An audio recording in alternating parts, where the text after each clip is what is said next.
just to give some context before we get into the game, uh, this is a small two-way ball, so about 300 to 400 kids per high school, private school football.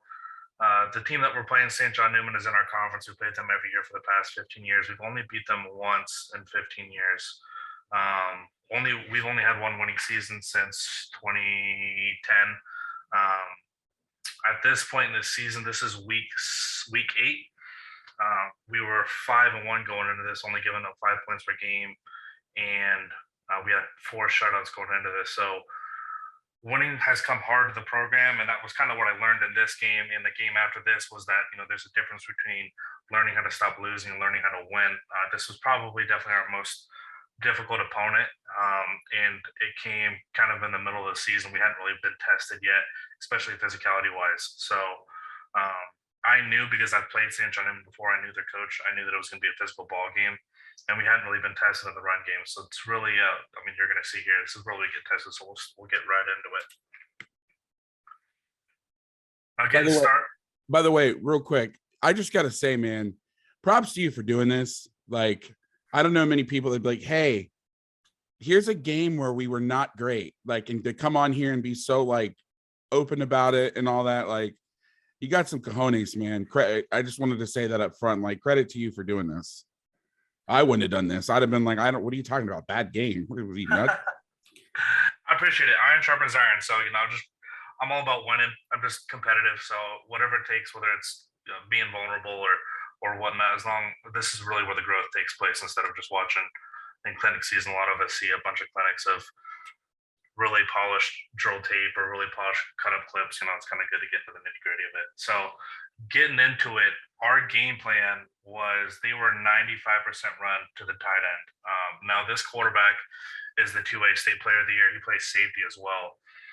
So when the running back was near the tight end, it was quarterback run. When he was far, the running back was getting it. That's what we had scouted. We had all 6 games of theirs. And you'll see here early, they turned into a 50-50 team. So they're all at 21-12 personnel. We called it 21 personnel. And we're a 3-4 team, quarters team. So kind of game plan wise was to try and get to under, whether it was pre-snap or post-snap. And then max fit, produce the safety over the tight end, kind of into the box at 8, and then max fit everything. So here, play 1, where we are in slide or are under. So we got a 5 tech, shade, 3 tech, and our jack linebacker over here.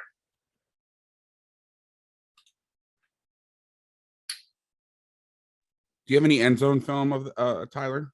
Don't know. No, yeah, that's small 2A football. I begged and begged for an end zone. All right, here we're in tight. And one of the problems that we had was what to do with this overhang, because I felt like we were going to struggle in the box. But at the same time, you'll see later on, we kind of leave this guy on an island with the safety, and it kind of burns us later on. So what are you thinking after the first 2 snaps? We're like, all right, you said, I just want to make sure I get this right. The back is to the tight end wing. It was going to be Q run to the tight end wing. Yep. So the first 2 plays, they come out and run weak. What are you thinking? I mean, obviously they moved him across, but like, what are you thinking right now? Like, shoot. So I wasn't quite panicking yet.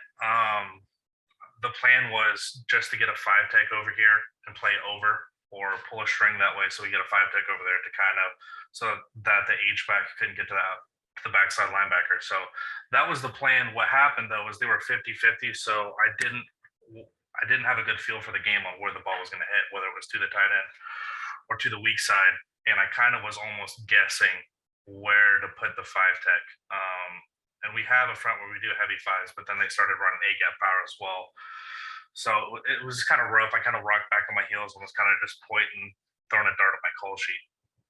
Do you have any mechanism in your defense where if you get something like that where the H-back comes back, you can slant back to an indicator? So let's say in this picture right here, if you go back to the top of the play, do you have anything in your package that you're saying, okay, we're going to set the front to the tight end, and if that wing motions back or that sniffer or whatever motions back, we can slant back to it So you're always trying to get the front going to where the guy is, or do you have anything in your package like that?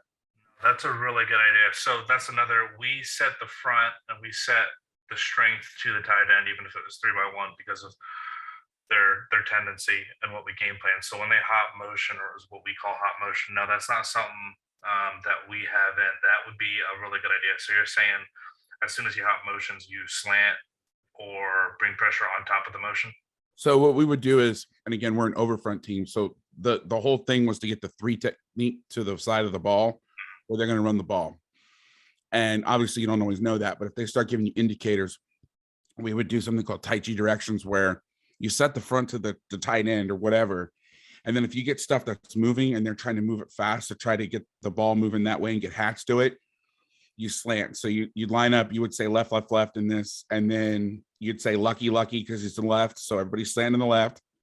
And then as soon as he comes back, you go Ringo, Ringo. And so the kids don't slide, they slant.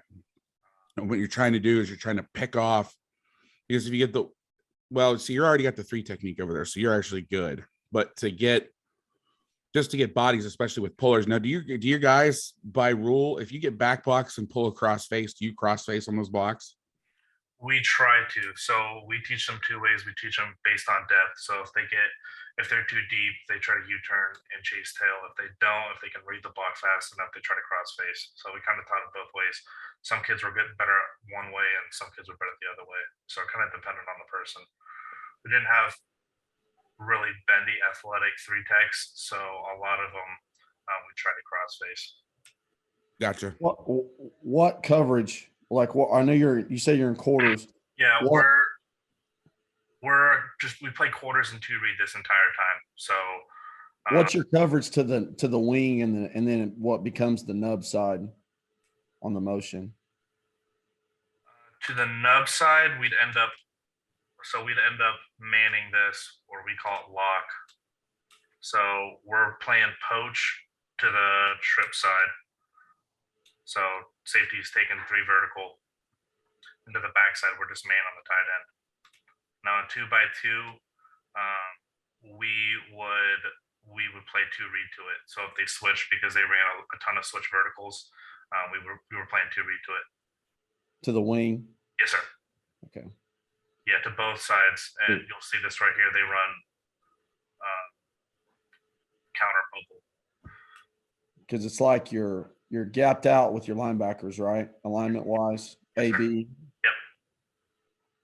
Yep. It's like you got one more extra guy to the tight end when you could you could you could get into over, like with the linebacker, you could get into like a true overlook and play force with the corner, D gap with the safety to the wing, and still get what you want. You know what I mean? Because you still get that extra hat when they ran counter or trap, whatever it was earlier, to the split side.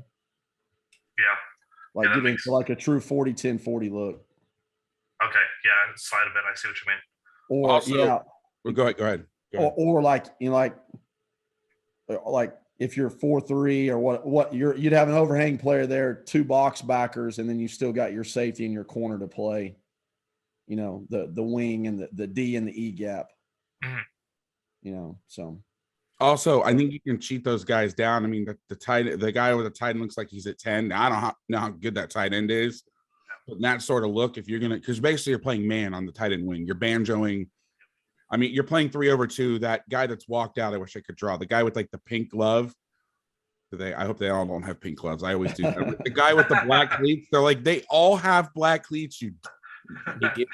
No, but you could try and bring those guys down, because those guys are bigger, but they're faster, and so they can recover.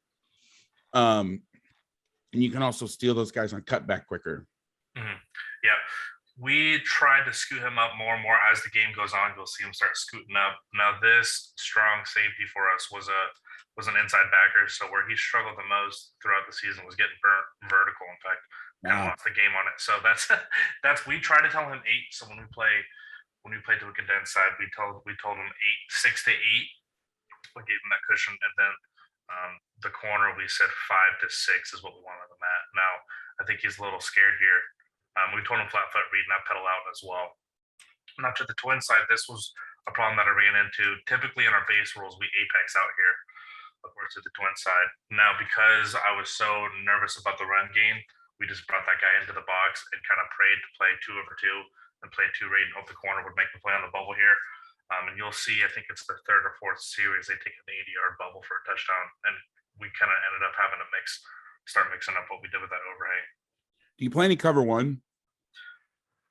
We do, but so all these DBs are new, and I was nervous about trying to play man on these guys at 5 or 4, which was what our base rules were in cover one. The only reason I ask is because I literally got my reputation from playing. I'm known as, oh, you're the 425 guy, like when I started coming around, whatever the hellscape Twitter is. But I tried to make it all work, and I know that you're doing, different variations of things you're doing with the quarters and stuff, but I got so tired of defending that stuff, trying to figure this stuff out, this 12 personnel wing stuff with that.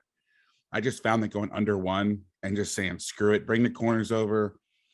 If if the quarterback can't throw it to the field, play the corner inside and then almost bracket the freaking slot to the field with the middle safety, and then you can just, all your adjustments are easier, and you're gapped out, and you feel like you can play faster. I felt like when I was having to do some of these things where you got those slots and you don't always have hard edges, and you're trying to fit stuff and make it all work, and it's just the under 1 stuff versus this tight end wing stuff.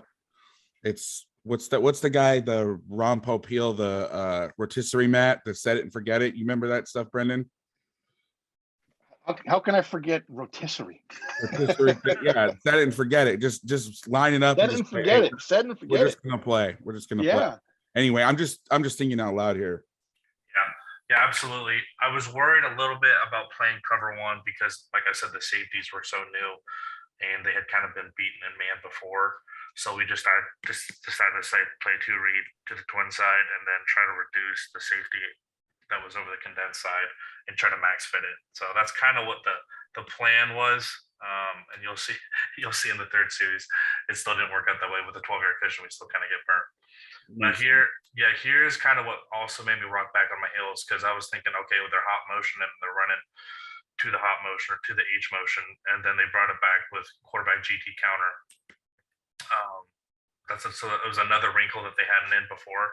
And just in the middle of the game, I was thinking, okay, now I really have no idea. I don't have a trigger or anything to really call into. Was this something that you had seen? I know a lot of teams, especially, the tight end wing or 21 personnel, if they get a chance to run the ball into the short side of the field and it's their sideline, they're going to take advantage of it. Especially here, they go formation into the boundary. Did you have anything there for the trips in the boundary?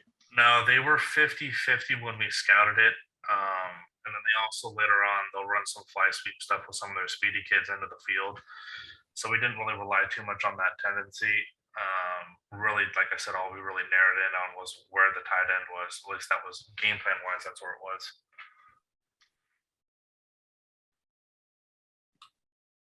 Can I jump here and Tyler with a few? We got a couple of good questions that come in from the chats and the Q&A. For those watching, encourage you guys to use the Q&A button here. I'm going to tackle a couple here from Scott Salmons. It's going to be rapid fire here. Do you ever slide your D line to the tight end for your underfront? What are your linebacker reads, and are you a box or spill team?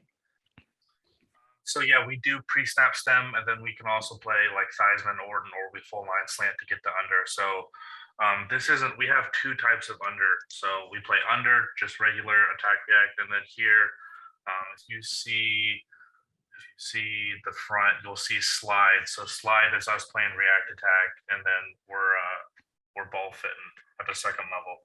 So a couple different ways to play under. Kind of supposed to be for a scenario like this. The big problem was probably the weak side runs. I think they averaged 3 yards more per carry to the weak side. And then as far as inside linebacker reads, I think was the other question. So we read the guard triangle or the guard bubble. So we're reading the guard into the near back and trying to periphery the center and the tackle. Cool. And this might be a similar question, but Gerard Brown asks, what are the rules for how you want the jack linebacker? This is probably from a few plays ago, but what are the rules for how you want that jack linebacker to be force fitting the run at him with some of that gap scheme? Yeah, so base rules, like I said, we'd normally be apex into the twin side. Now, just based off of game plan, we brought this guy all the way down, typically into a 5 tech or a 7 tech, just because I was worried about taking people out of the box. And that's normally how they run some RPOs later on. That's normally how we would play to the twin side, especially when the back is over there. So we would try to hang that overhang to that side, so they can't throw a bubble over there. Or at least that forces a give read. But just game plan wise, because we were kind of getting punched in the mouth, we just brought that kid in. And our jack is probably our best player and most physical, so we didn't really want to waste him out there. And that's something I struggled with all week, was what to do with the overhang over there, because that was kind of our best player. Can I make a Awesome. PSA real quick for crossing face on back blocks? Yeah. Okay. So this is your friendly friend, Coach Vass. I don't know why I said that, but anyway, if you have not done this at home, I want you to consider that can you go back a play? Yeah. That when you get back and pulls, and I mean pull across the tail of the center, so we call that a cross pull, that you cross face. You see inside, all they're doing is they're trying to pry holes, right, and get let inside. We taught our guys day one, like G's, shades, whatever. They got doubles, and then it was back and pull. Base, double, and then back and pull all day. We didn't see a lot of it to the 3 technique because we were so good at crossing baits and slanted so much that teams were not really excited about trying to run counter back to the G because they had to back block the 3. But to make runs like this cut back, and I know that one happens fast, so maybe that's a little unfair, but so many issues can be solved and on defense, in my opinion, by having guys cross face on those back blocks. Because right now, like that guy is, can you freeze it at the top? So the guy, I can't really tell. So the center is blocking back, right? And the guard's folding up through. Yep. So now that gap is gone. So a lot of people say, oh, I don't want to do that because the gap, but they just moved the A gap. The A gap was between the center and the guard. They just moved it. And not only that, that guy can lead up through. So I'm can't stress that enough. That solved so many of our problems when we started doing that. And if it's a 1-back team, like you're playing like a 10 personnel or 11 personnel team, and let's say you're playing some man where you don't have an overhang weak, you slow down the backside linebacker. Like if you have an overhang, the backer can go too with the pull. But I just think that as I'm watching this, I'm like, if he crosses face, they have to cut that back. Okay, if he crosses, I keep coming back to that, and it's such an easy fix. One thing too, we used to be a big under team way back in the late 2000s, and when we would see a little bit of, and we'll do it versus our offense, because they're a big 21-12 team, is when we're an under, if we got a 4-man surface like a wing, we would slide to a 6 and a 2-eye. We would G the front, and we would how can your Sam linebacker cover like their wing? Yeah, absolutely. Okay. So like you can loosen your Sam, let him be the flat defender in the edge of the defense, keep your corner as the half player, and then both safeties are over on the same side in your corner. So you're playing like palms with, like, one of your safeties is the apex defender, the other one's the palms player or quarter, whatever type of 3/2 coverage you wanted to play over to the twin side. So both safeties are on the same side. So you like super rotate them. Yeah, that's a really good idea. I haven't heard anything. So it keeps because you kept saying your jack is a really good player. It allows your jack now to be in the core, and you don't have to worry about apex, and then you can still play, middle of the field open coverage. That's a really good idea. Wow, I wish I heard that before. Adam, Yes. do you mess with your inside linebacker alignments when you do that? Or do you just play them in 30s? We'll gap them out in like under like that. And it depends too, like if you're playing a 2-eye or a shade, like where you cheat. You know what I mean? Because like if you can play a little bit more like a 20 with that bubble backer, with that B gap bubble backer, if you're playing a 2-eye, because he's covered, if he's playing a shade, he's going to be a little bit wider, more in the B gap. And you can also, you can pirate the front, or you can, spike the 3 technique in the A gap.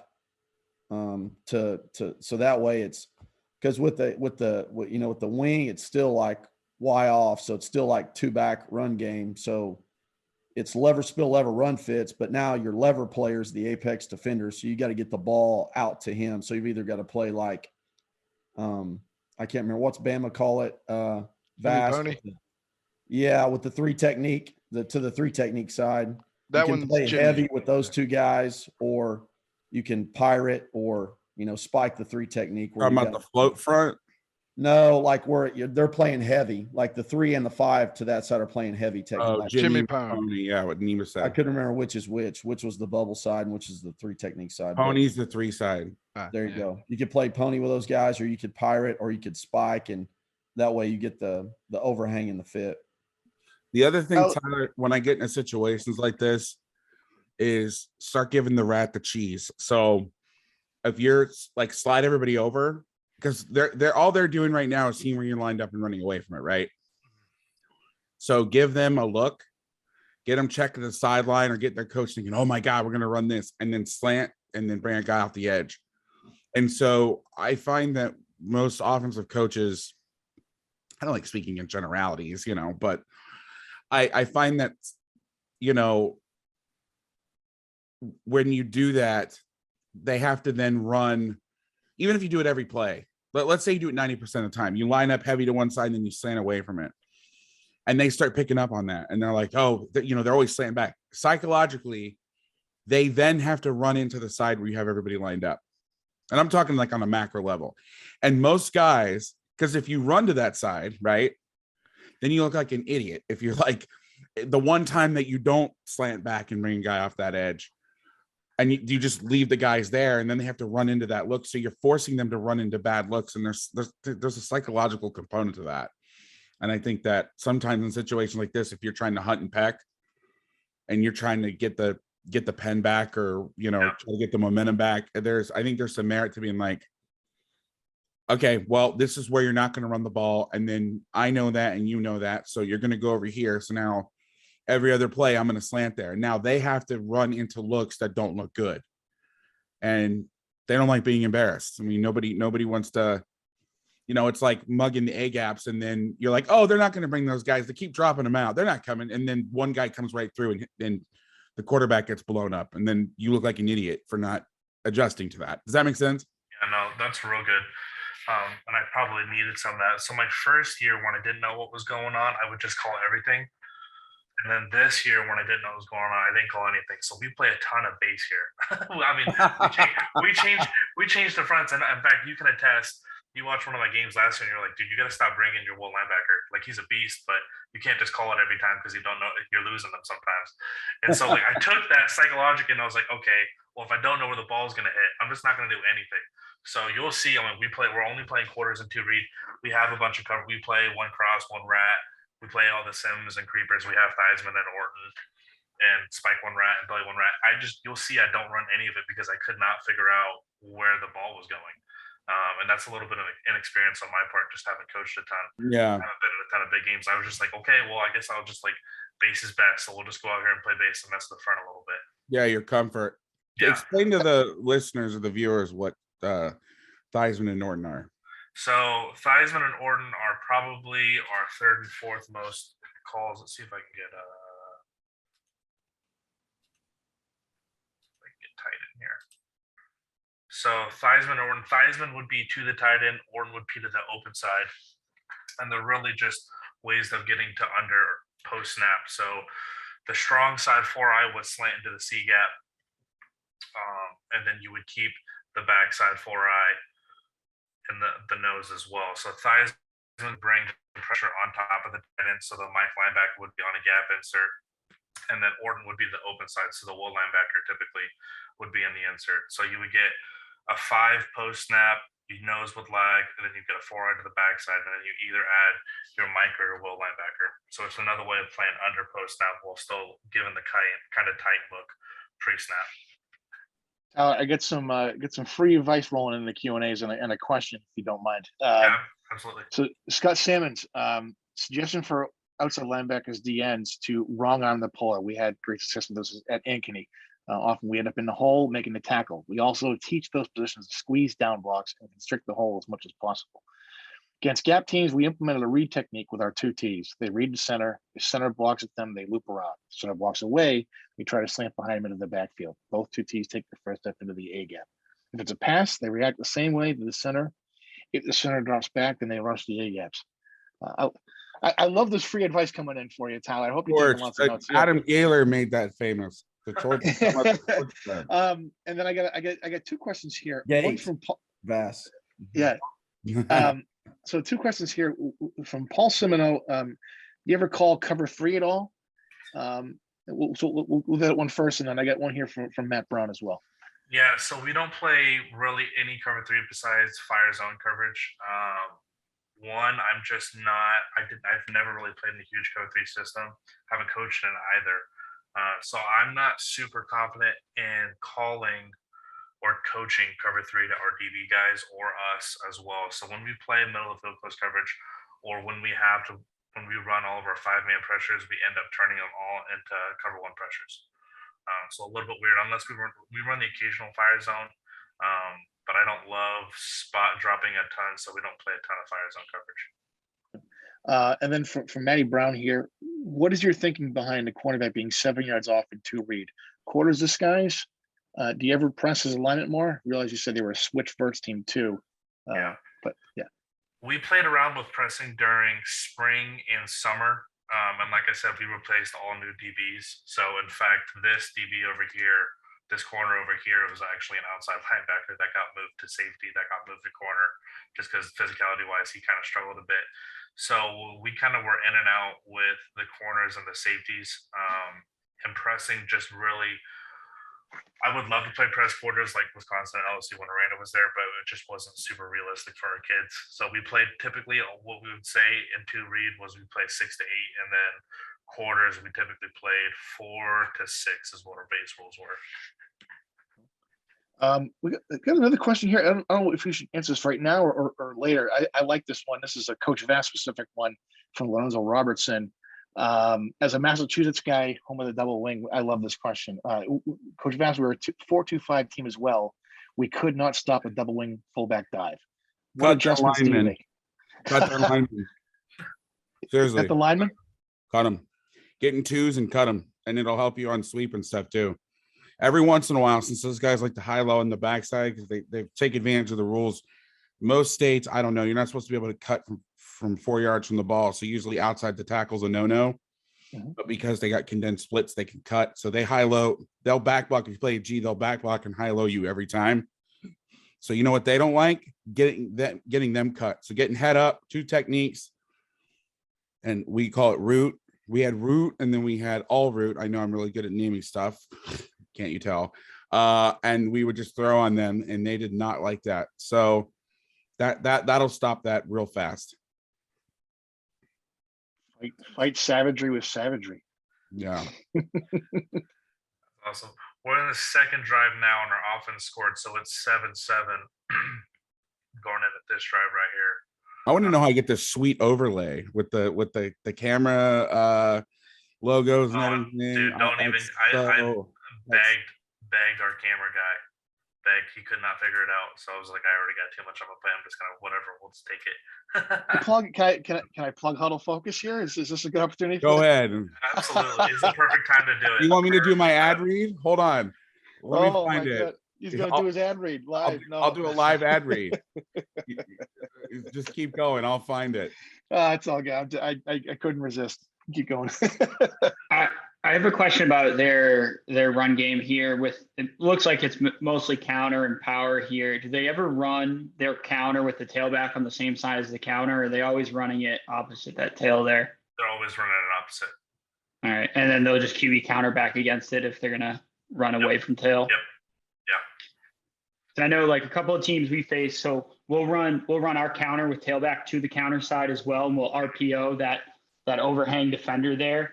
Yeah. And what teams started to do really give us fits. That overhang defender, that DN, would scrape really hard off our down blocks, and getting a high school guard to try and seal off that is damn near impossible. And it gave us fits as we went on in the year. We try and do some other things behind. But I know that was something that was really tough for us to adjust to offensively. Yeah, that's real good. So second series here, I thought I was like, okay, well, they're not running to the tight end, so I'm going to put a 5 tech to the weak side. So these first 2 plays, we put a 5 tech over there. We play 35 is what we call it. We play it again over here, and it looks kind of wonky. This same linebacker should be down more. He's not. He's too far back. Gash is here.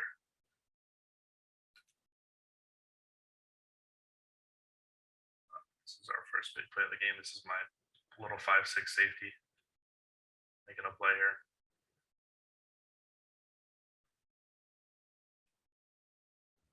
So this is what I hoped we got the entire game instead of the bubble stuff. This is kind of what I was hoping was a ton of switch verts and double post, which is what we kind of scouted. They weren't a big quick game team, and it kind of turned into it later on in the game. That's nice. Yeah. Third series, our offense scores, so we are up 14-7. Now they do this. Now you guys tell me they do this play 4 times, and I tag it as a broken play because they pull this guy and then run the ball straight behind him. I would have just thought it was a broken play, but they do it 4 times in the game. So you guys can tell me. I think he was on ayahuasca when he designed that play. Yeah, they do it. I mean, they do it a ton. So it never went for anything, but 4 times is a lot of times to have broken plays in a game like this.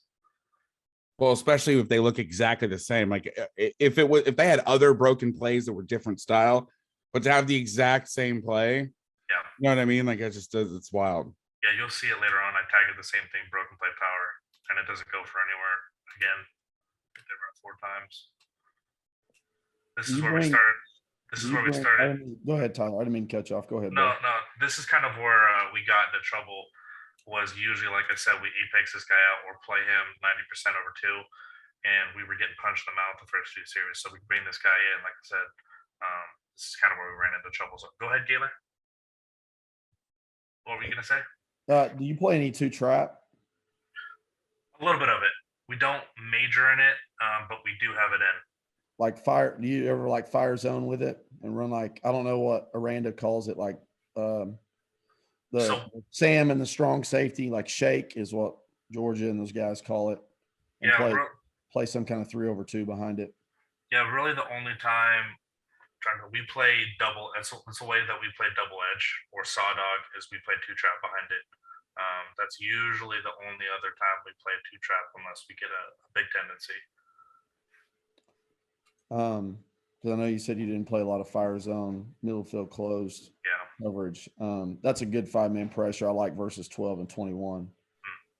If I think I was with Vass and one of the Hudl things, and it was, if you only had 1 pressure, what would it be? And that would be one of them. That, versus, it's not great versus 4 open 10 stuff, but versus 11, 12, 21, 20, it's really versatile. So I missed it. I missed the pressure. My computer decided to freak out. Shake 2 off the edge. Yeah. Yeah. It's a versatile, that's a very, very versatile pressure that I had people a lot smarter than me try to get me to do. And then I didn't listen because, I'm smarter than them. No. And then finally we ended up doing it. And I was like, oh, this is why this is so good. And then also Georgia started running shake, but with the backer. So it looks like the NCAA blitz. Yeah, just flip the swap path, the Spurs with the swap.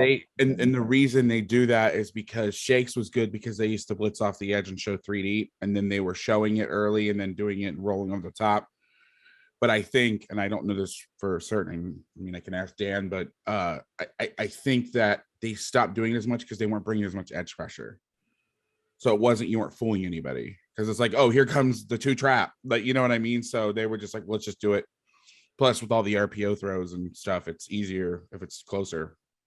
So would that pressure path be to the twin side or to the condensed wing side? It can come wherever. I'd bring it from the open side. Okay. Yeah. What about you? Strength of field. Yeah. We did a similar thing out of nickel, but we would do like an amoeba front on 3rd down. I actually had back-to-back interceptions back-to-back state title games with this. One was one of the ends picked off a screen, then the other one was we would bring the two inside guys, and the difference is we'd put the inside guy on the back. If he came at the block, he would take the back and take him to the quarterback, so the outside guy could go, and they tried to junk the ball on a screen. He made this crazy one-handed catch. So that pressure resides close to my heart right there. That's good stuff. This is something that drives me crazy that I don't know if I need to have a different coaching term for it, but having our inside linebacker to the boot is supposed to be our pull-up guy, and then we always have corners or outside backers typically play top down, and I think we do it 3 or 4 times in this game. The overhang ends up going for the quarterback and giving up the flat. And that happens here again with our jack. Do they run any 4 verts from this trips nub? They have before. Sometimes what they'll do is these two twins receivers will end up kind of being close to a stack, and then they'll run switch forwards with these two guys. This guy ends up running kind of like a skinny post, and this guy takes off on a vertical. So yeah, that was one of their favorite passing concepts was switch verts, 4 verts, and then double post. Right. So it forced you to keep the 2 deep safety there. You can't get the safety into the run fit more. And that's what was really worrisome was when they kind of stacked alignment and we would banjo it if we were in cover 1. I just kind of didn't trust our guys at 5 to 6 yards with only a post safety over top. Yeah, no, it makes sense.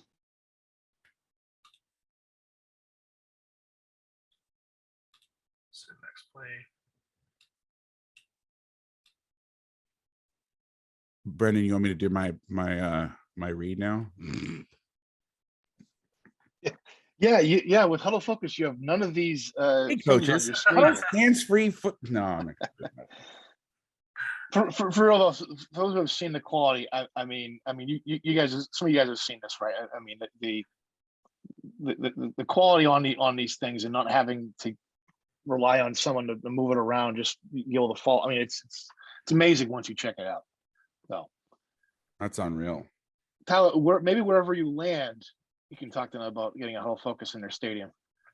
In my contract, wherever I go. Yeah, so here's one thing I'll say with all those guys. So if you go back to the last play, so with that edge right there, they're going to try and run some off tackle. Getting that guy underneath to spill those kickouts would be something I'd be high up on my list, because now at least, because here's my thing, your corner's outside going up, right?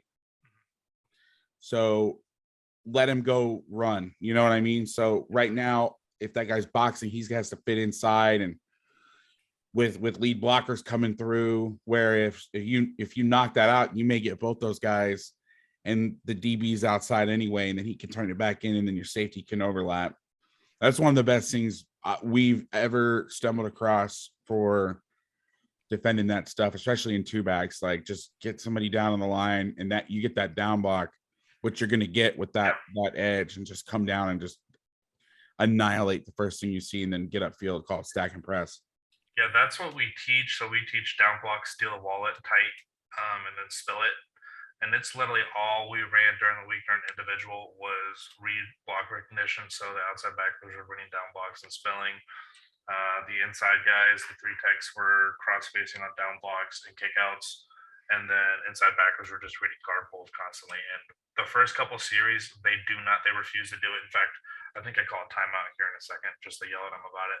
I was losing my mind. We look like a box team, but we're not supposed to be. Gotcha. Okay. Yeah. It happens. Pre-snap, what coverage are you in before the motion? We are in poach. You're in poach, and then so when he goes across, are you just checking to palms on both sides? Yep. Yeah, and then as soon as the tight end blocks, right? Now the safety can get downhill.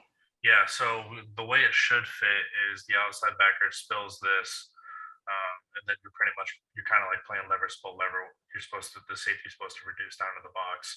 This would be your lever player over here. Your inside backer would be the spill player, and the backside backer would be the other lever player. That's the way it's supposed to fit on a board, but we don't even get the spill here. Do you know their run pass tendency with that hot motion?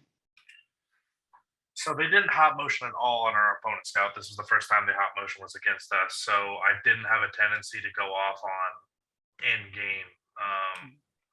I'd have to look at it and see what it is for the game. Yeah, that's interesting by them. They don't do it all year, and then they've done it almost every play here. Yeah, not they against don't. you. They didn't do that. They didn't run GT counter at all until they came out with us. So this play right here, they had never ran GT counter at all. They were a buck team and a power team. That's literally all they ran. So they pulled out. They had some wrinkles for us that they saved. That makes sense. If you're playing a lot of under, that's probably why they didn't want to run buck, because that's not a great look for them. But yeah, they were huge. They played a ton of buck leading up to it, so we're kind of excited about it. When your plugs too, right? Orton, Tebow, like those are, or Theismann, sorry, those are good versus that stuff. I mean, one of the first things when people say, hey, I run a tight front, but I don't want to slide. Now it's more like, hey, slide your front. But like a couple of years ago, people would ask, and that would be my first answer: is you take the 4-eye to the tight end, you loop them outside in the C. They usually lock on that thing and then bring the guy right at the face of the guard.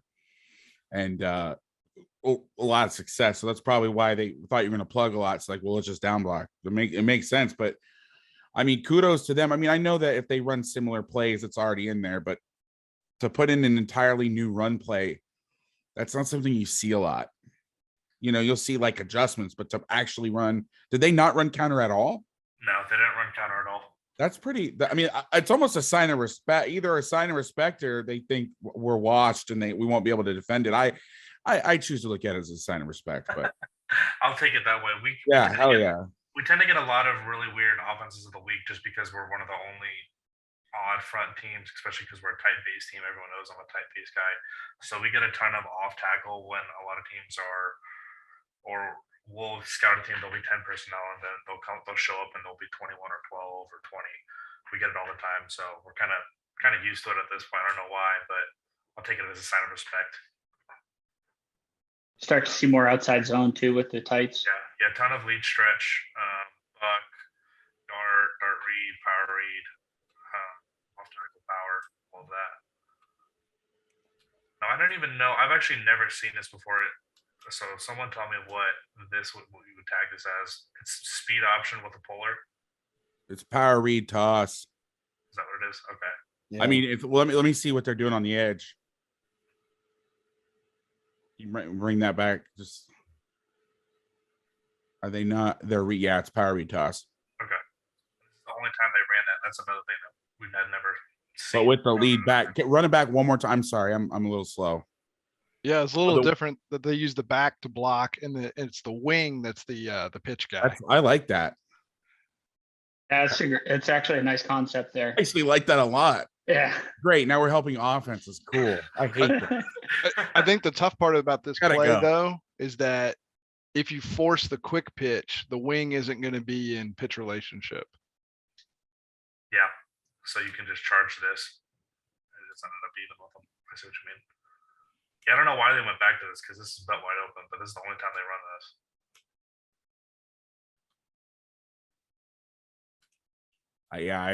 That's dirty. Here, this is, and someone can tell me if you guys would do this different. This is something that took me I stayed up hours trying to figure out what to do to this shift because it ends up into 4-by, and this is a tackle that's ineligible. And the best way that I figured it out was just to move the overhang and then. Are you trying to stay in? Are you trying to stay in under? Or are you trying to get to over? Yeah, I was trying to stay in under.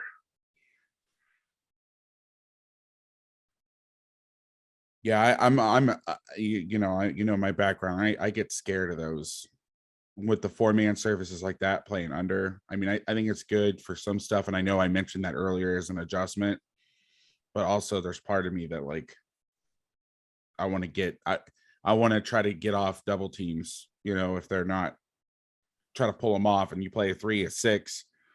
Now, if they want to double, they got to double with the wing, and now they can't get to a backer. Now you can run over the top. And so the answer that I would give you is, had we been in over, I would have slid the front and then fired somebody off the backside and slanted that way.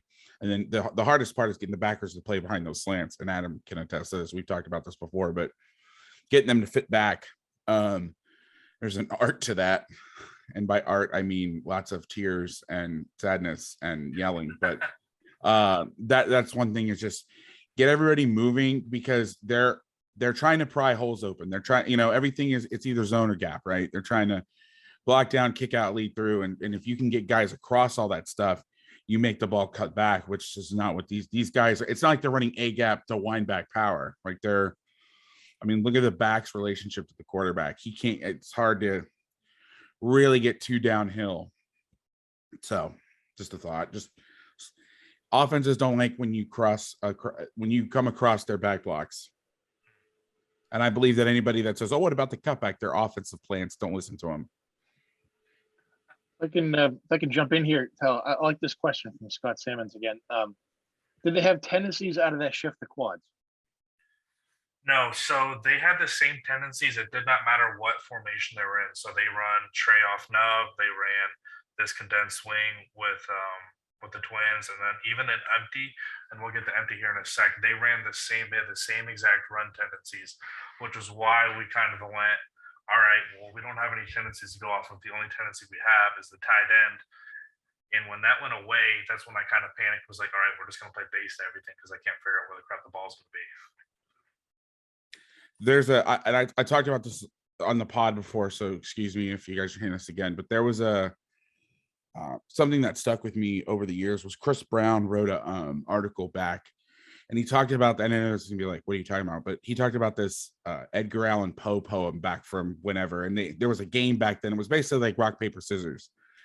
And the moral of the story is that, like, if you try to figure out what the other guy's doing, and you're, well, I'm going to call this. No, I'm going to call this. No, he's going to think I'm going to call this, so I'm going to do this. Sometimes it's better to just be random. And so I found out that when I get, and again, we're a different defense, so I understand, but however you would solve this problem is, I'm not that smart. I'm not that good at predicting stuff sometimes. So let's just start playing a game of rock, paper, scissors, and being random sometimes, because you can tell they're reactionary to what you're doing. Mm-hmm. All they're doing is they're seeing how you're set up. And so you're trying to chase them, and they know if they're a step ahead, right? Okay, we're going to line up. We're going to attack this. His response is going to be to go here. And as soon as he goes here, we're back. So you're chasing their tail. So what I found is sometimes the best thing to do, if you've ever had a dog chasing you around, messing around in your friend's house and you're running around the island in the middle and the dog's chasing you, is you just stop and let him run by you, and then you start chasing his ass. You know what I mean? Like, sorry, Brendan, I'm cursing, my apologies, but almost get random with it, where, okay, you're going to be, I can't figure this out. So let's slant and bring a guy off this edge. Let's safe stuff. I'm not saying like bring 7 people, but create movement, create stemming. So they're back on their heels. And sometimes when you get in those moments when you're like, I don't know what to do, and you're trying to chase them, sometimes it's better just to be random. And that was the point of that piece by Chris, was like, you just keep hitting buttons, safe buttons, but like you become unpredictable. So then they're like, well, and then they got to almost stop and be like, okay, well, wait a minute. Now we don't know what they're doing. Like, now we got to go back to basics. And then that's when you jump them. I don't know if that makes sense. I might be full of it, but it's worked for me. That makes sense. I need like a happy medium, whereas last year was like, all right, we're going to send 6 or 7 when I don't know what's going on. Then to this year was like, all right, we're only going to send 4, or we're going to drop 8. We're just going to play base. I need some sort of happy medium when I don't quite know what's going on. I would suggest slanting and bringing a guy off an edge, especially when I'm watching this, and as soon as they have that guy in the wing, I'm like, oh no. And as soon as they start moving him across to a fullback, he can't go vertical. Mm-hmm. Or if he does, he has to go through trash. And for me, it's always about eliminating those verticals first. And so making sure that everybody's covered, right? Okay, make sure we don't have 3 guys covering 4.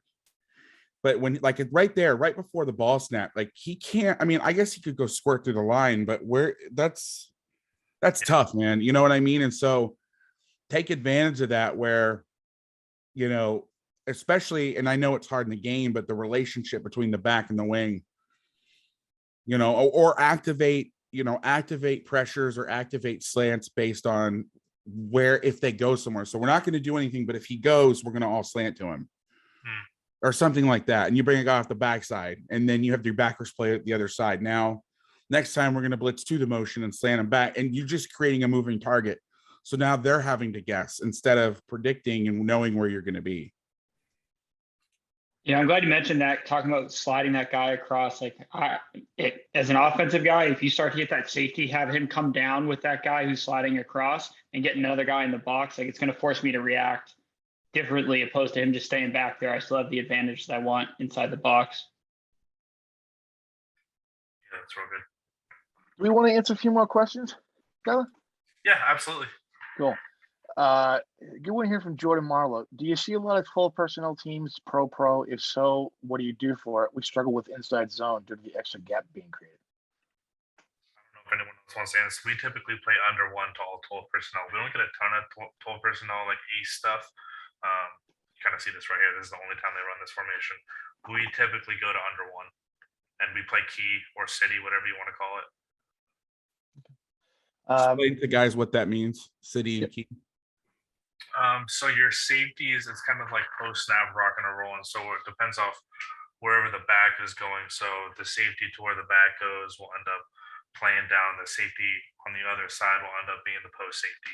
So you get that rock and roll kind of a post snap based off where the back goes. Matty Brown asks, did you change where your fourth rusher came from, or given where you went under, was it always the outside linebacker to the 3 tech? We have field slant in. That's usually our change of call because we end up bringing so much boundary pressure with our jack. He's definitely our best pass rusher, but we try to bring the Sam a bit here, but because it's also condensed, a lot of times it ended up looking the same as when we just played base anyways. Or they were flying upfield too far and we weren't spilling things. So that was kind of where we ended up. I'm a big double-edged saw dog guy, but we didn't call a ton of it here just because we ended up kind of overplaying it. Just a follow up from Jordan. Last question about city. Under 1 city essentially creates a 5-3 post snap, correct? Yes. Okay, cool.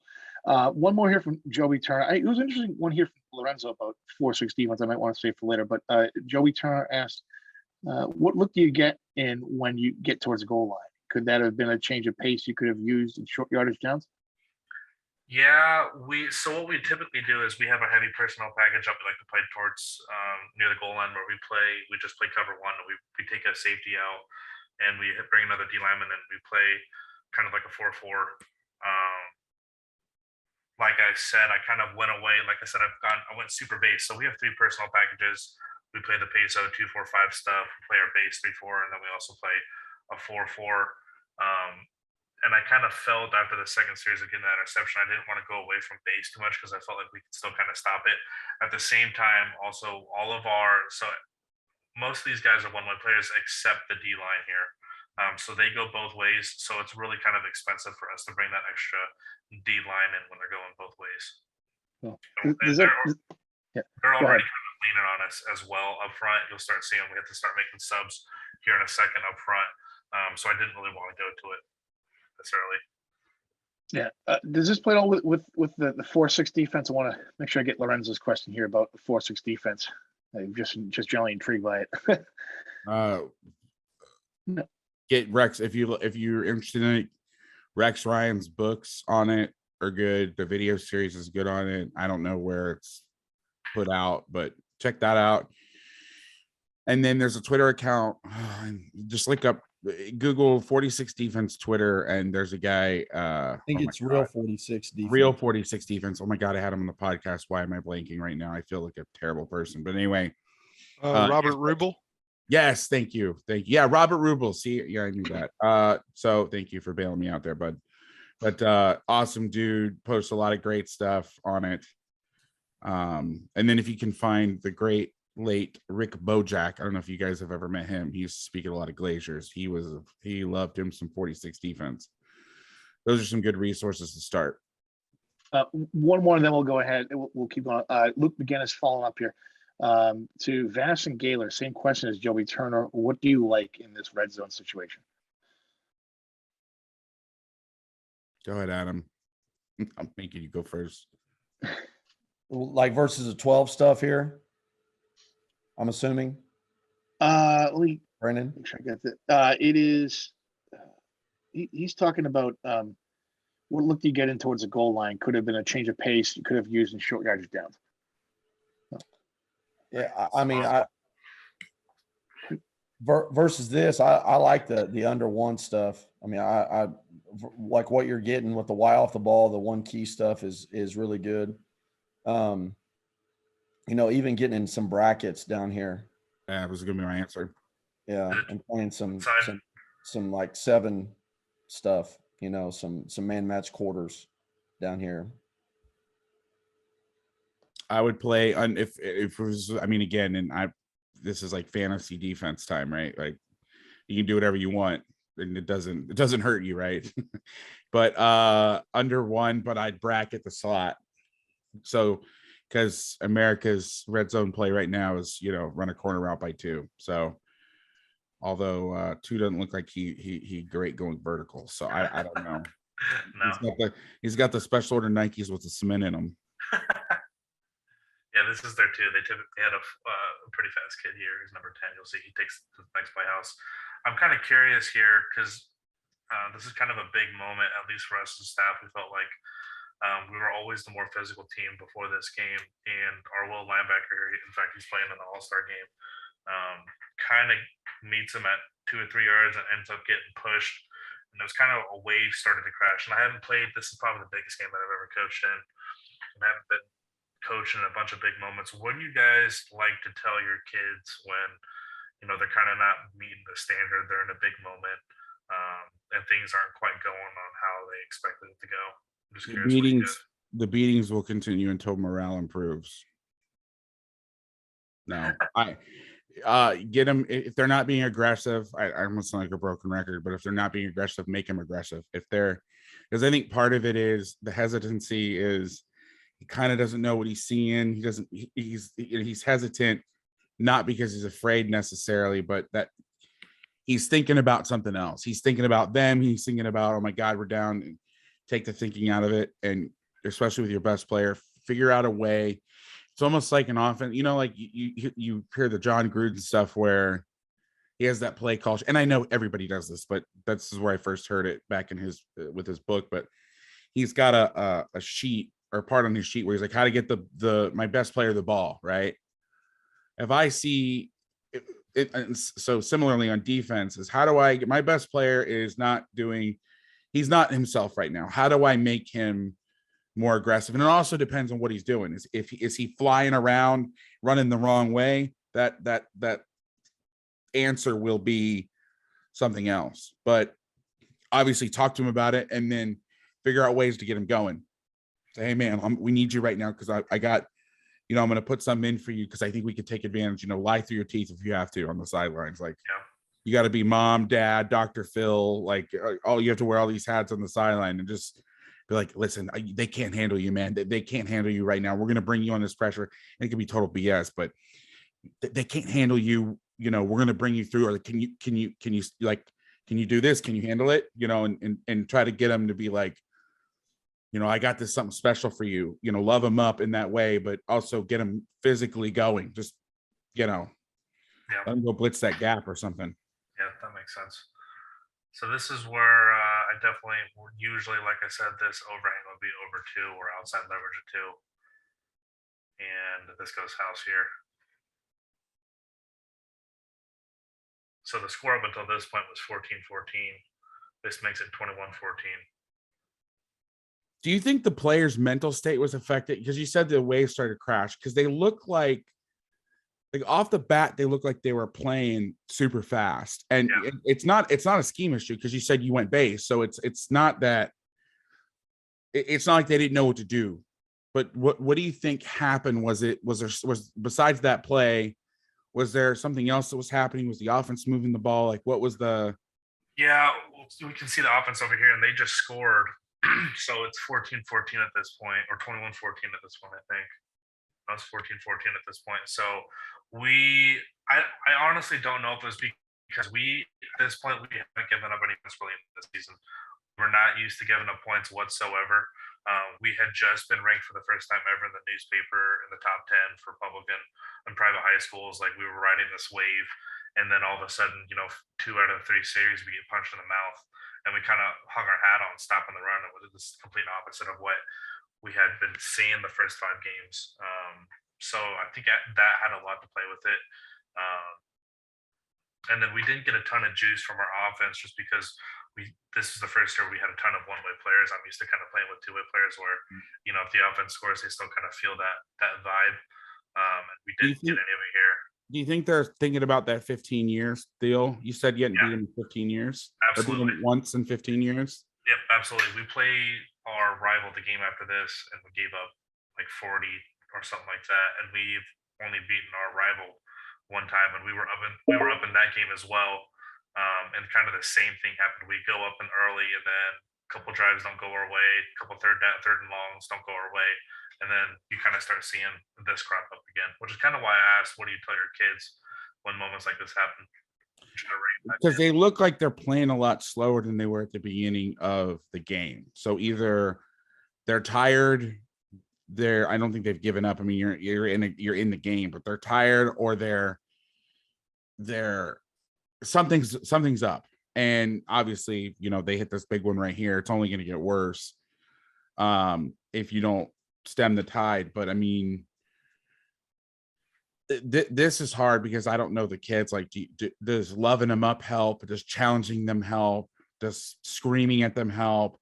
Does not saying I'm not mad, I'm disappointed, like be passive aggressive route? You know what I mean? Like, everybody's different, but I'm starting to see them slow down. They're not believing their eyes. And that's when, again, broken record, that's when you start being like, okay, well, now I'm going to make you like get them going, Yeah,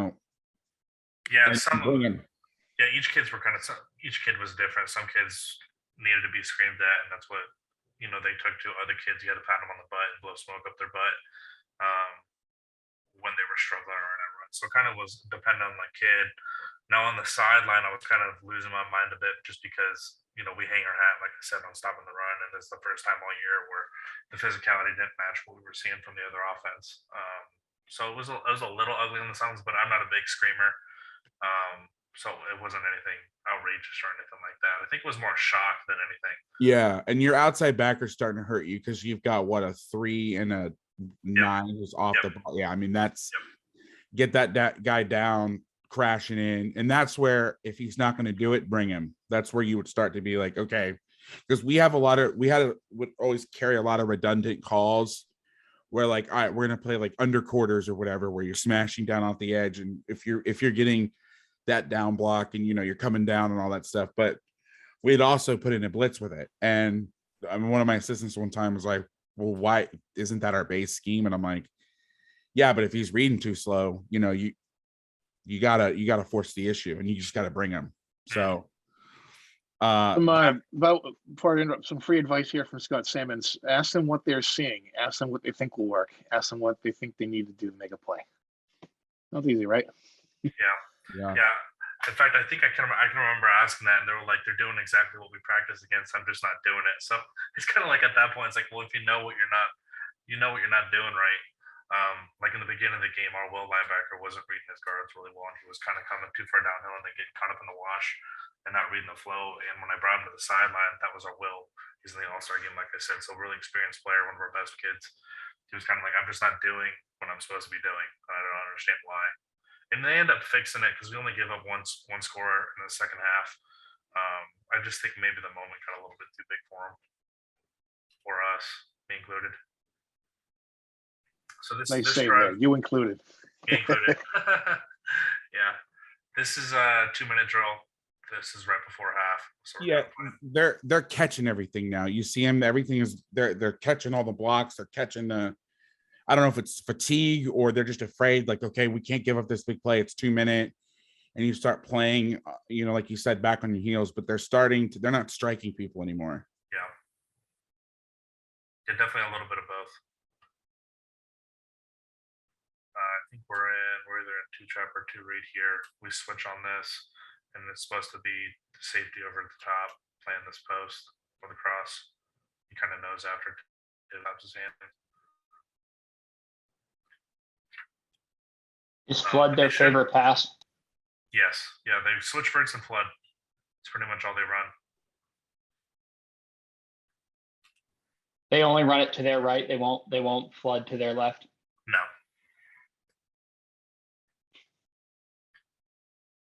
And they should be tired because, like I said, most of our kids go one way other than our D line. They can kind of get worn down. They all go both ways. That was one of the biggest things that we've done at our school was get at least our linemen to only be one way. And then if we can get if some of our skill guys got to go two ways, like we can live with that a little bit because we're running the same thing. Our best lineman's playing D tackle and left guard. And then by the late in the third quarter, he's smoked. Yeah. Yeah, it's kind of what happens here, especially just with the game going that way. We kind of have people, they started kind of wearing on us, especially up front. But we end up getting out of half, and the score is 21-14 here in the third quarter. This is off a punt block, so they get the ball on the 14. There's your power read toss again.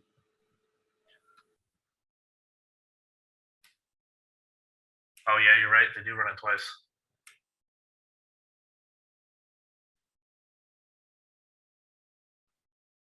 Yeah, I'm surprised they didn't go back to it more.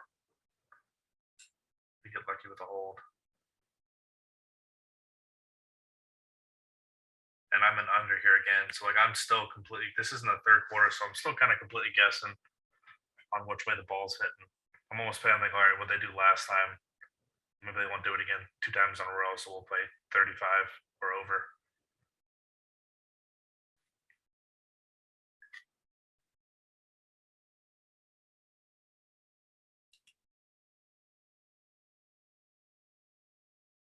I'm curious, what do you guys do when, because obviously we have a soft edge over here. If you don't know if the ball's going to end up strong or weak, and we didn't have anything where we could play 2 heavy 5s. I don't think we have any odd front people, but any idea if you don't know which way the ball is going to go, what to play? We're tight front.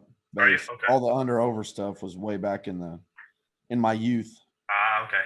Unless we're like, we see a little bit of 21-12 from our offense, so we'll put it in the spring and the fall camp. We don't run very much of it during the season just because we see 11, 10, 20 stuff. Like if you want to stay in odd, you talking about like staying in odd spacing, like tight. Yeah.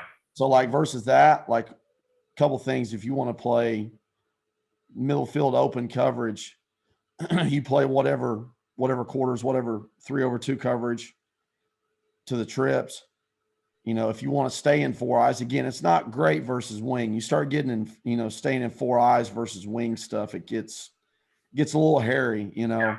But if you want to stay in it, something we do is to a dead side or an upside like that, we'll play a 6 with the will linebacker. So we'll fit like the will and the C gap, the jack, we call him the will. He'll be a 6 technique, and he's the C gap player. And then the corner's the edge of the defense, and the safety's D8, and he fits. He's fitting in between the wing, and you plus your backers or minus your backers, however you want to look at it, to the speed side. So you'd have like a 50 with your mic, and your will would be a 0 stack, depending on the alignment of the back. Yeah. Again, you still got a soft edge, but at least you do have an immediate. Now you can't play like robber or stuff like that, or where you've got your C gap defender or your overhang players, the safety at 10 yards. That's something I wouldn't do with it, but that's something we do in base. Like that's our like day one camp rule. Like that's if we're playing quarters, we're playing palms, we're playing 4 press. That would be our automatic. We would check wing over there, move the jack to a 6, and play 2 high space. And with the wing, it's still 2 back run fits, so it's lever, spill, lever. So Mike, Will, and free safety, or your boundary safety, weak safety, whatever you call them. Okay. Yeah, I see what you mean. This is kind of what we adjusted at a half after that bubble. So when 10 was at the Twins and it wasn't 35, we'd walk the jack out. But this is kind of what I was worried about was we were an under to the left. They hop motion, and then we kind of get a really soft edge over here with just a 3 tech over here. And they end up picking off the backside linebacker. They pick up both backers there. Yeah, your 4-eye there, like that's a problem we run into all the time. I'm sure you do too, coaches. Is that, you know, your 4 eyes, you got to do a really good job of coaching that guy where he's a gap and a half and he can cross face. You know, he's going to get blocked, but if he, you know, we call it the point of no return, where once the ball crosses across his face into the C gap, now he can overlap and cross face, and you gain him as a fit guy. You mean the patented Brandon Staley created last year, gap and a half? It's two gap, you know, Pete Jenkins, you call it, it's 2 gap technique, but yeah, you gain a guy. Yeah. Light box there. Yeah. Invented that last year. Yeah. Cool. Yeah. It's new. Yeah. Do you adjust his technique when the Y off comes over? I mean, it's one of those things that we always do when we're in tight, is that we'll play a heavy 5 when they have a C gap blocker. We don't, as like camp rules, we don't, but yeah, like play the, you know, it's tight fits, but you play, like we'll do it with both heavy, like we'll do it both 5s, like Tyler was talking about earlier. We'll play, you know, double heavy 5s where it's tight front, but you're playing everything outside in, like, especially if we have light ends and we want to play odd space, you know, instead of playing 4 eyes where they're going to get down block and wash, we'll play double heavy 5s, and you can get, you know, the same tight fit that you want. On that, sorry, can you go back to a couple of plays there? Right here on this look too, as an offensive coach, from watching when they're running their bubbles, to me, there's no bubble threat now with that tailback opposite that twin receiver set. So once they slide, I would tell that apex defender he could be more aggressive. So all their bubbles, it's always been a ball poke to the tailback and then out on the bubble.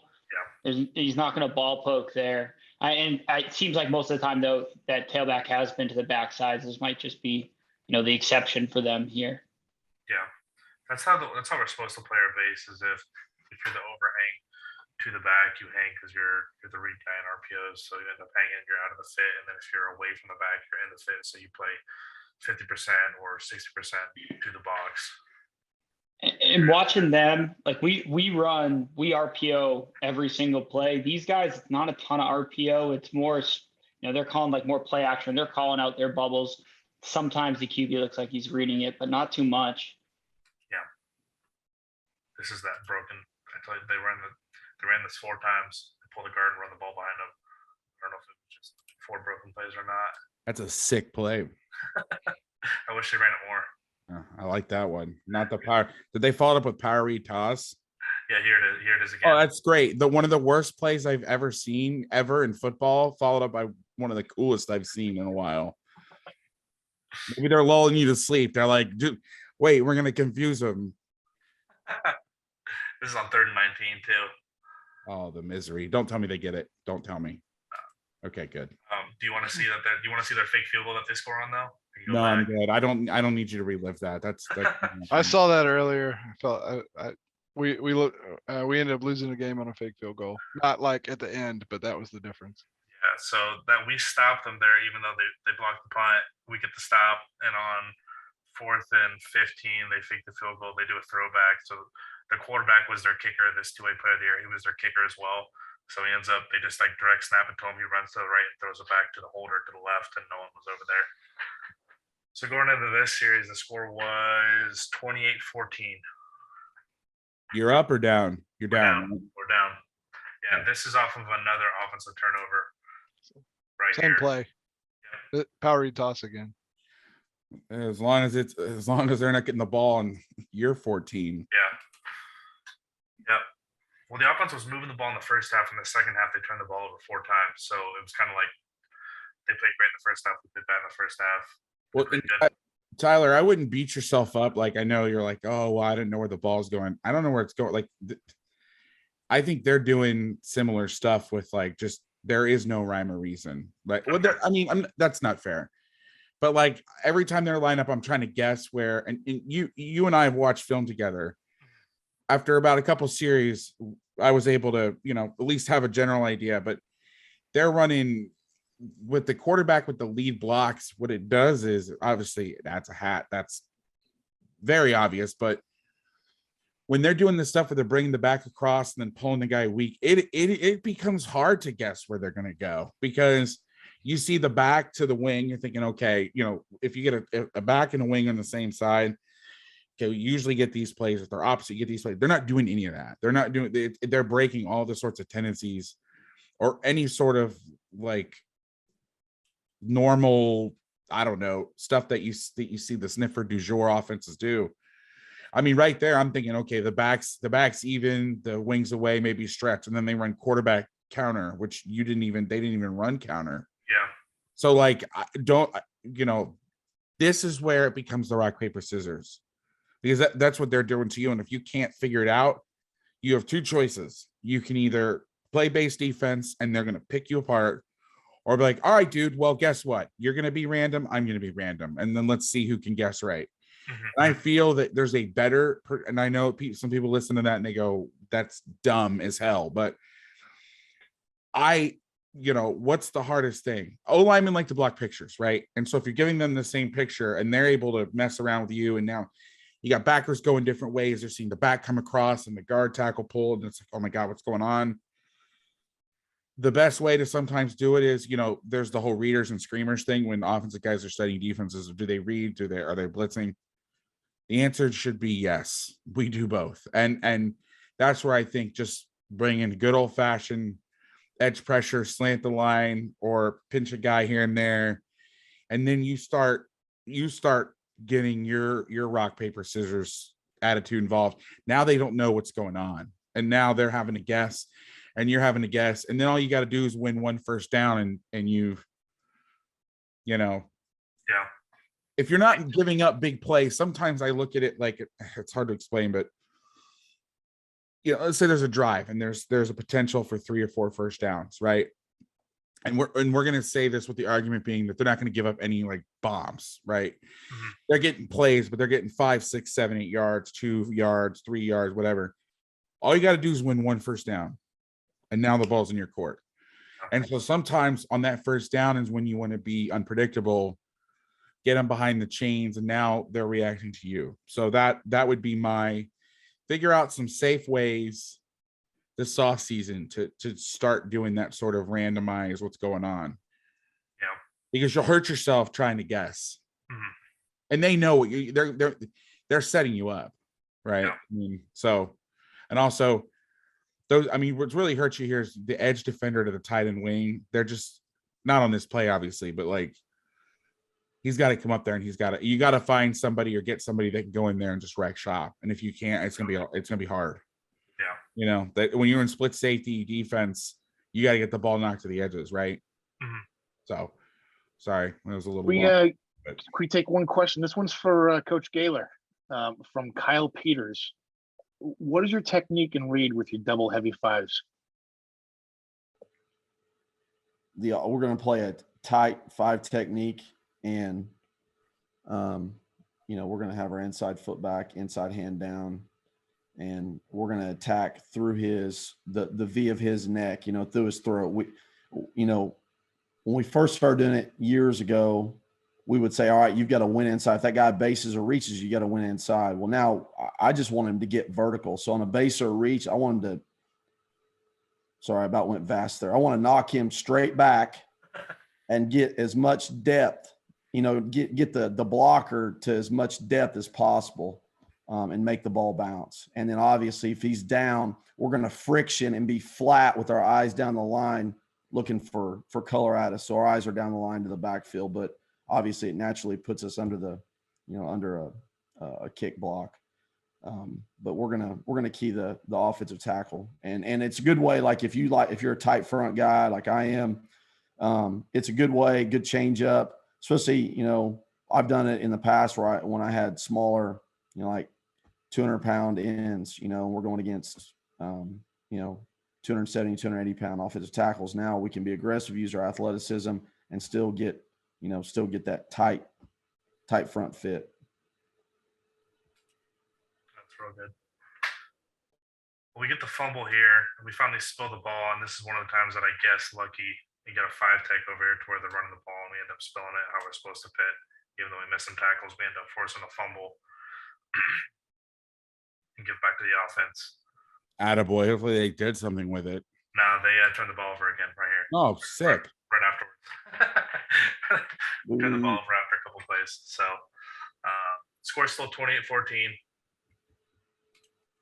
Right Kind after of what this. Vass was talking about, too. Just thinking, I know you're an Aranda guy, but like, I know you said you're not a creeper guy, like a zone replace creeper guy like Favre or a Bledsoe, like that. That's something too. Those are safe calls that are good run pass calls, and it's kind of exactly what Vass is talking about. Slanting angle in the front, step in the front one way, and bringing edge pressure away from it. But those are really safe calls. Those are the things that we'll do too. Like if we're getting into a case where it's like, okay, they're completely breaking tendencies, I've got no answers for what they're doing, they're blocking us up front, being able to, because Favre and Bledsoe, you're just getting to tight post snap. You know what I mean? Like you're playing face and snapping to tight post snap. So and again, and Vass is the expert on this, being able to play the fire zone extra coverage. Like if you want to do that, but you don't want to teach, be like, I run fire zone coverage, but I don't want to teach, 3 deep, 4 under coverage. It's kind of like what Vass did is his stuff with the Fangio fire zone extra coverage, but it looks like creeper stuff, if you don't actually know what it is. So it's especially, I mean, the 3x1 world, you bring, for those of you guys who don't know, Favre and Bledsoe is basically you're bringing a nickel from the field, slant weak. Bledsoe is you're bringing somebody from the boundary. It could be switched to a linebacker or a corner, a weak safety slanting strong, and you're dropping the end off away. But yeah, no, some of the stuff where, you teach fire zone and then you just say, okay, good for 3x1 when you tell the end, just get your hands on 3, drop outside of them, take anything to the flat, and then everything else stays the same. And you just you've just now done bonus fire zone, and you don't have to get in all the creeper world. Because obviously dropping ends is not the answer for this sort of stuff. Like this is actually where I'd want a fire zone is 12 and 21. But if you get into that world where you are dropping those guys, it's a cheap and easy way to do those concepts without, you talk to Patrick Toney, which shout out to him, congrats for getting that Florida job, but you talk to them and they're having their ends drop 10 to 12 yards because that's what they do. They're a 3-4 team, 3-3-5 team. They recruit those guys to do that. Well, we didn't have those guys. We had these big Polynesian dudes. Because we played a bunch of 2-back and double wing and stuff. They weren't in there for their pass coverage deal. But if you wanted to get a quick and cheap, easy way to do it, and shameless plug, I have a video on YouTube. If you go to just Google Coach Vass whip fire zone or whip FZ, it's actually a misleading title. It's a bonus fire zone, what Adam's talking about. The problem you're seeing is the edges is really, really what I'm seeing here. And I listen, I know the 4.25 is not the, well, I take issue with that. Somebody said, oh, the 4.25 is not in vogue. I'm like, I'm sorry, Georgia and Alabama. What do you think they base out of? But anyway, that's another bone to pick for another day. Gary Patterson. Yeah. Texas, University of Texas, future QC, Gary Patterson. But there's something about bringing a guy off an edge and slanting the front away that and getting those backers. The hard part though is, and if this is what I will say as a caveat, if you guys are having trouble like reading and playing fast, they can hurt because you got to sit behind stuff, and teaching that it's not easy. Like that's one thing, teaching backers to fit off slants. I think Adam, you can attest to this, like not the easiest thing in the world, especially when you get pullers. Like, how do you, because like in the tight front world, most if you're a 2-high team, what are your backers used to doing? They used to spilling, right? I mean, is that how you play it, Tyler, basically? Yep. Yes, sir. Yeah. So now all of a sudden you're having the lever spill, lever fit stuff. And then, like if you bring, let's say you come off the short side and they run power into it. Now that Will backer or whatever you call him has to vice the ball back to the mic. And we sit there and we tell our kids, hey, we box A gap runs, we spill everything B to C to whatever out. Now all of a sudden it's like, well, no, now you got to get behind it. And that is hard. Blitzing a guy, slanting people, random crazy stuff, that's easy. Plugging gaps. The hard part is fitting off all that stuff. And we had players of the year like phenomenal high school football players that could do everything, but that still gave them problems. So that's one thing I do want to caveat this. It's not some magical unicorn of a defense where just slant the front, break out the edge, and you'll be fine. Like there is something to it, but there's something to that, man, that stood the test of time. And with this stuff, when you don't know where it's coming, because the good part about that sort of stuff is you're okay if you're blitzing into the play or away from the play. Now, one caveat I'd say, like, we like to cross face, so we'd have a shade and a 5 to a 2-man surface and bring a guy off the edge. If they bring that sniffer back weak, they got to go back to a G and a 7 and stay in their gaps more than, because you don't want 3 linemen to one side and one to the other, especially the side they're running to. So there's some. Here's one quick fix for you. If you ever get 21 personnel like this again, so this is 2 calls that saved our butts a lot of times, and it takes the thinking out of it. So we would set the front to the tight end, and then we'd have the indicator. So in this situation, the tight end would be the front, the indicator would be that wing where the wing would go. So we would call tight G directions U. So for us, Thunder was to the tight end, Lightning was away. But if we said U Thunder or U Lightning, it meant the indicator. So U Lightning meant we came away from the indicator. U Thunder meant we came from the indicator side. And so we would go tight G, just over, directions, slanting the front. So if we went that, we would go directions, we're slanting to the indicator, bringing a guy off the backside. If we called tight G directions opposite U Thunder, we would blitz to the indicator and slant away. And if you taught both of those, and then they knew how to do it to both sides, and the safeties knew I'm to the indicator, I'm away from the indicator, because they're running the ball. Like, they're not throwing the ball very often. So you play cover 0. So you put the corners on the twins, and you just bring those guys, and you have the safeties adjust. And okay, if the wing's to the tight end, you're slanting to the tight end, you're blitzing off the backside. Okay, that motion comes across, the front slides. Now the pressure changes and the slant changes. And it sounds expensive, but it takes the guesswork out of it, right? Instead of being like, okay, they're going to put this guy to the tight end, they're going to put this guy to the split end, and they're moving him around. You're always right. And so it takes a lot of the thinking off your plate, especially with a team that's just random as hell like this. Like, it gives you something to always be right, quote unquote, if that makes sense. It's like playing double edge or playing something where you're even on both sides, like right, like tight 4 or something like that, where. But now you're overplaying it, like, and they don't know which one you're going to do because it looks the same. Because whether the tight end's over here, the indicators, you're slanting with it, you're moving with it, and you're setting traps. Oh my God, they brought the guy over, and they didn't adjust. Oh, let's run over there. And then all of a sudden everything slants to that and you get a guy off the backside. Like, that to me, when I would get into situations like this, and I know that's not something you can put in the middle of a game, but file that one away for if you see this stuff again, because man, oh man, it's that saved me so many times. Yeah, that's real good. Yeah, it's another way of playing even or not playing base, but it's like one step above it. So you don't have to play send 7 or 6 and play fire zone coverage and hot coverage or 0 the entire time. Yeah, this is the second to last series. We'll end on this because this kind of ices the game here. We get a stop in the series after this, but this is kind of too late because it makes it 35-14 in the 4th quarter. The next series, the offense turns the ball right after this. Then we get a stop, and that kind of ices the game. So it's kind of the same thing here. They score right before the 4th quarter, right going into the 4th quarter. Yeah, this quarterback running the ball also changes the math of everything too. That's something we really talked about. Like, that's what makes it really hard. If they were just handing the ball off, I think this becomes a lot easier. But with him getting involved, because it changes what you can do. Like I said before, like if the wing is to the tight end and the back is away from the wing, there's not many plays to go back to the split end side in a regular run game counter, right? Yeah. And now, like, they're running quarterback power, and you're like, what? Like that's why tight 4 is good, because you don't have that edge per se, because you're going to nest and rock back and all that.